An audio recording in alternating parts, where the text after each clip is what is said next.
Assalamualaikum warahmatullahi wabarakatuh.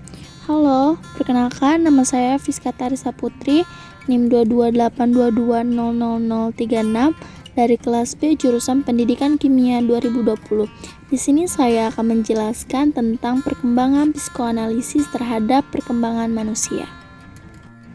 Teori psikoanalisa dipelopori oleh Sigmund Freud. Gambar di samping merupakan tokoh dari Sigmund Freud. Sigmund Freud lahir di Freiburg, Moravia pada tahun 1856 dan meninggal pada tahun 1939 di London pada usia 83 tahun. Sigmund Freud membagi struktur kepribadian ke dalam 3 komponen, yaitu komponen pertama id, komponen kedua ego, dan komponen ketiga superego. Perilaku seseorang merupakan hasil interaksi antara ketiga komponen tersebut. Menurut Sigmund Freud, id berorientasi pada prinsip kenikmatan, ego berorientasi pada prinsip realitas, dan superego bersifat moralitas. 3 sumber utama yang mempengaruhi gerakan psikoanalisa. Sumber pertama yaitu ketidaksadaran, di mana mental events mulai dari yang sama sekali tidak disadari sampai yang jelas disadari. Pikiran dianalogikan dengan gunung es, di mana proporsi terbesar dari aktivitas pikiran berada di lapisan paling bawah gunung es yang dipengaruhi oleh daya-daya yang tak teramati. Sumber kedua yaitu ide awal mengenai psikopatologi. Pada abad 19, psikiater membagi penyebab tingkah laku abnormal atau psikopatologis dibagi menjadi 2, yaitu yang pertama somatik. Tingkah laku abnormal disebabkan oleh kelainan fisik, sedangkan psikis, gangguan emosional, dan psikologis. Sumber yang terakhir yaitu sumber yang ketiga yaitu pengaruh Charles Darwin.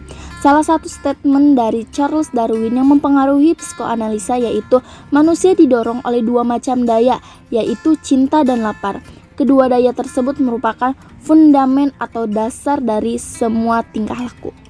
Menurut Sigmund Freud, 1856 sampai 1939, psikoanalisa sebagai sistem kepribadian manusia yaitu terdiri dari insting, di mana internal stimulus atau sumber stimula dari dalam tubuh yang memotivasi dan menggerakkan kepribadian dan tingkah laku, yaitu salah satunya goal instinct, yaitu mengurangi atau menurunkan stimulus melalui tingkah laku. Insting dibagi menjadi 2, yaitu insting kehidupan atau eros, yaitu seperti lapar, haus, seks yang mempertahankan hidup, survive, dan melestarikan spesies. Bentuk energi sebagai manifestase dari insting kehidupan yaitu libido. Libido merupakan energi psikis yang mendorong seseorang untuk mengejar tingkah laku dan pikiran-pikiran yang menyenangkan. Yang kedua yaitu insting kematian atau thanatos, yaitu daya-daya destruktif yang dapat diarahkan ke dalam diri sendiri seperti masokis atau bunuh diri, atau diarahkan keluar, yaitu contohnya kebencian atau agresi. Agresi dan seks menurut Freud merupakan motivator yang kuat bagi tingkah laku manusia. Tingkat kepribadian dibagi menjadi 2 bagian, yaitu kehidupan mental manusia terdiri dari 2 bagian yang dapat digambarkan sebagai gunung es. Bagian pertama yaitu consciousness, yaitu berada di bagian atas yang terlihat kecil dan tidak signifikan, menampilkan hanya permukaan dari total kepribadian. Sedangkan yang kedua yaitu unconsciousness, yaitu berada di bagian bawah atau dalam, terdiri dari insting-insting yang mendorong seluruh tingkah laku manusia. Freud kemudian merevisi struktur kepribadian manusia menjadi 3 komponen, yaitu id, ego, dan superego.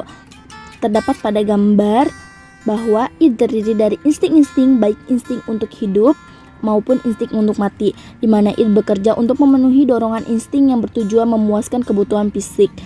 Id bertujuan untuk mengurangi ketegangan dan cara meningkatkan kesenangan dan menghindari rasa sakit. Yang kedua yaitu ego, di mana ego berfungsi sebagai mediator antara id dengan situasi dunia luar dan memfasilitasi interaksi antara keduanya. Yang ketiga yaitu superego, aspek moral dari kepribadian yang berasal dari pengasuhan orang tua atau norma dan nilai-nilai di dalam masyarakat, yaitu berkembang sejak masa kanak-kanak ketika individu menerima aturan tingkah laku dari orang tua atau pengasuh. Ego berperan untuk menjaga keseimbangan antara dorongan dalam diri dengan aturan-aturan sosial yang berlaku di dunia luar. Ego tidak menghentikan dorongan id, namun mencoba menunda atau mengarahkan kembali tuntutan id, menyesuaikan dengan kondisi lingkungan atau kenyataan yang dihadapi. Tahap-tahap perkembangan seksual manusia yaitu kepribadian manusia terbentuk secara lengkap pada saat usia 5 tahun. Yang pertama tahap oral, yaitu sumber kepuasan seksual melalui stimulasi oral atau mulut. Kedua tahap anal, kepuasan beralih dari mulut ke area anus. Ketiga tahap falik, sumber kepuasan adalah alat kelamin. Tahap keempat yaitu tahap laten, tingkah laku heteroseksual menjadi aspek penting dan individu mulai menyiapkan diri untuk ke jenjang pernikahan. Yang terakhir yaitu tahap genital, di mana individu mengembangkan minat seksual yang kuat pada lawan jenis. Pada tahap ini mulai muncul perhatian terhadap kepentingan kesejahteraan orang lain. Sekian, terima kasih. Wassalamualaikum warahmatullahi wabarakatuh.